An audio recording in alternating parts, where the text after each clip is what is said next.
మేస్తురు తింటురు. తింటుంటే కవితమ్మ తింటుంది. కవితమ్మ మా మేనత్త బిడ్డ తింటురు. వీళ్ళేమో పక్కకు కూర్చున్నారు. కవితమ్మ వాళ్ళ అమ్మ మా మేనత్త. కవితమ్మ రాక్క అన్నది. కూర్చున్నాడా మా చిన్న బాబు పెద్ద బాబు నేను ముగ్గురం పోయినాం. కూర్చున్నాక అన్నం తిను అన్నదా అంటే తినొచ్చినానన్న. ఇక వాళ్ళు తినేదాకా కూర్చున్నా. నన్ను చూడంగానే వాళ్ళ అమ్మ లోపలికి వెళ్ళిపోయింది రూమ్లకు. ఎందుకు వచ్చి అన్నట్టు వెళ్ళిపోయింది.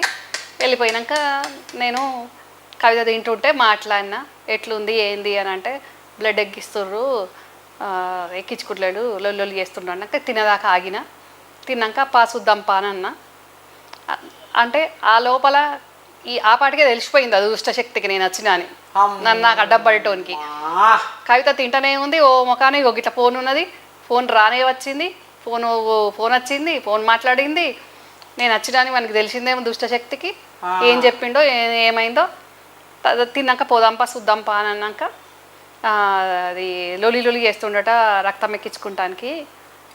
అక్క 2 రోజుల తర్వాత నేను ఫోన్ చేస్తా అప్పుడు రా అని మళ్ళా. ఏం చేయాలి ఏ రూమ్లో ఉన్నాడో